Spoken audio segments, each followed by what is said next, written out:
যাদের সাথে চলাফেরা করতে গিয়ে কোনো রকম যদি ভুলভ্রান্তি হয়ে থাকে, সবাই আপনারা ওনাকে মাফ করুন।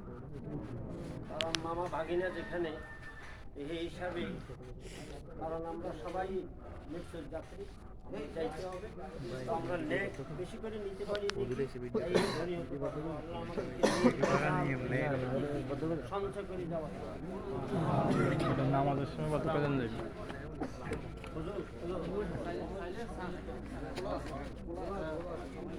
গান হেমনে ঘুরে চলে ভাইয়ের সামনে যান।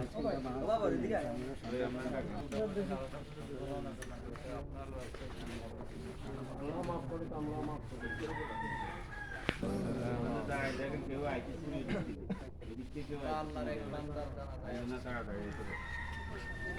আল্লাহ তাআলা কোরআনুল কারীমের মধ্যে বলেছেন, আল্লাযী খালাকাল মাউতা ওয়াল হায়াতা লিয়াবলুয়াকুম আইয়ুকুম আহসানু আমালা। আল্লাহ তাআলা হায়াত, জীবন সৃষ্টি করেছেন এবং মৃত্যু সৃষ্টি করেছেন এজন্য যে আল্লাহ তাআলা দেখতে চান মানুষের মধ্যে কার আমল ভালো, কে নেক আমল করে দুনিয়ার জীবন থেকে যায় আর কে বদ আমল নিয়ে দুনিয়ার জীবন থেকে যায়। দুনিয়াতে আমাদের এক একজনের এক এক পরিচয়, সেটাও আল্লাহ তাআলার দেয়া। কিন্তু একজন মানুষের জীবনের শেষ একটাই পরিচয়, মিনাল মুসলিমিন, আমি মুসলিম ব্যক্তি। ইসলামের বিধিবিধান আমি আপনি কতটুকু পালন করতে পারলাম, এটা হিসাব আমাদের। এজন্য মাইয়েতকে দেখে আমাদের সবার এই নসিহত গ্রহণ করা উচিত, আমরা সবাই মারা যাব। বর্তমানে সত্য কথা বলতে যেটা, আমাদের ভিতরে আল্লাহর ভয় নাই, আমাদের ভিতর থেকে আল্লাহর ভয় উঠিয়েছে। কেন? কারণ হচ্ছে মাইয়াতকে গোসল দেওয়া হচ্ছে, এদিক দিয়ে হাসাহাসি গল্প তামাশা হচ্ছে। মাইয়াতকে কবরে নেওয়া হচ্ছে, আর এদিক দিয়ে মানুষ দুনিয়াবি বিভিন্ন ধরনের গল্প গুজব হচ্ছে। দাফনের কাজ চলতেছে, এদিক দিয়ে মানুষ হাসাহাসি হচ্ছে। অর্থাৎ একটা মানুষ মারা গেছে, সে কবরে যাচ্ছে, কবর পথের যাত্রী হয়ে যাইতেছে, এবং এটা চির সত্য। আমরা সবাই মারা যাব। যদি দুনিয়াতে থাকার কোনো অপশন থাকতো, তাহলে আমরা প্রত্যেকের প্রিয়জনকে নিজের জীবনের সর্বোচ্চটুকু দিয়ে হলো তাকে রেখে দিতাম। পৃথিবীতে আজ পর্যন্ত কেউ পারে না, পারবেও না।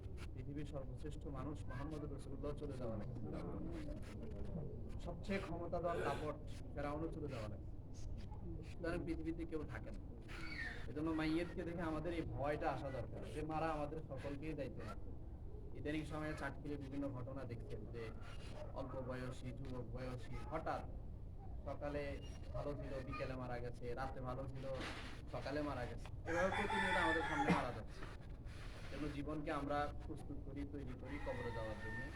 রাসূলুল্লাহ সাল্লাল্লাহু আলাইহি ওয়াসাল্লাম হাদিসের মধ্যে বলেছেন, কোনো ব্যক্তি যখন মারা যায় তার জন্য বাকি যারা জীবিত আছে তাদের 4টা কাজ। 1 নম্বর হচ্ছে তার কাফন দাফনের ব্যবস্থা করা। 2 নম্বর, যারা ওয়ারিসরা আছেন খেয়াল করে শুনবেন, আপনারাও শুনেন, আমাদের প্রত্যেকের জন্য এটা দরকার। 1 নম্বর তার কাফন দাফনের ব্যবস্থা। 2 নম্বর, ওই লোক যদি কোনো করজ রেখে যায়, ঋণ আদায় করে দিতে হবে, কারণ ঋণ সবার জন্য মাফ হয়ে যায়। ঋণ মাফ হয় না কারোর জন্য, শহীদের সব গুনাহ মাফ হয়ে যায়, এজন্য কেউ যদি কোনো ঋণ রেখে যায়, পরিশোধ করা 2 নম্বর কাজ। 3 নম্বর, উনি যদি কোনো ওসিয়ত করে যান, তাহলে ওই ওসিয়তকে পূরণ করা। 4র্থ নম্বর কাজ হচ্ছে ওনার যাবতীয় স্থাবর সম্পত্তিগুলোকে প্রাপ্য যারা হকদার ওয়ারিস যারা আছে তাদেরকে সুন্দরভাবে, সুষমভাবে শরিয়া ভিত্তিক বন্টন করে দেওয়া। এটা হচ্ছে একজন ব্যক্তি মারা যাওয়ার পরে 4টা কাজ। আর আমাদের জন্য শিক্ষণীয় হচ্ছে, রাসূল বলছেন কোনো ব্যক্তি যদি মারা যায় তাহলে তার সমস্ত ইবাদত বন্দেগী সব বন্ধ হয়ে যায়, শুধু 3টা জিনিস জারি।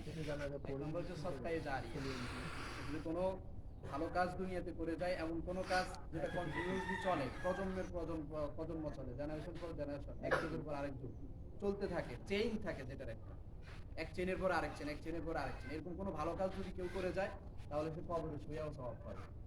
2 নম্বর কাজ হচ্ছে কেউ যদি কোনো নেক সন্তান পেয়ে যায়, নেক সন্তান। দুনিয়ার সৌন্দর্য হচ্ছে 2টো জিনিস, সম্পদ, সন্তান। দুনিয়া এই 2টা জিনিসের নাম, সম্পদ আর সন্তান। কোনো ব্যক্তির যদি সম্পদ নাও থাকে, অনেকগুলো ভালো সন্তান থাকে, তারপরে তার দুনিয়া সুন্দর। তো তার যদি অঢেল সম্পদ থাকে কিন্তু একটা ভালো সন্তানও না থাকে, তার দুনিয়া জাহান্নাম।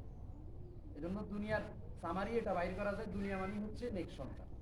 ভালো সন্তান যদি মা বাবার থাকে তাহলে দুনিয়াতেও শান্তি, আখেরাতেও শান্তি। যেন আমাদের সন্তানদেরকে নেক সন্তান বানানো। 3 নম্বর, কেউ যদি কোনো এলেম কাউকে শিখিয়ে যায়, তিনি এলেম, ওই এলেমের সিলসিলা কিয়ামত পর্যন্ত যদি চলে, সে কবর থেকেও সওয়াব পায়। ইনশাআল্লাহ আমরাও এই আমলগুলো করার জন্য চেষ্টা করবো। আল্লাহ আমাদেরকে তাওফিক দান করুন। নামাজ পড়তে গিয়ে 4 তাকবীরের সহিত এই ইমামের ইক্তেদা করে এই মাইয়িতের জন্য দোয়া করব। তাকবীরের পরে সানা, দ্বিতীয় তাকবীরের পরে দুরূদ শরীফ, তৃতীয় তাকবীরের পরে দোয়া, আর চতুর্থ তাকবীরের পরে সালাত।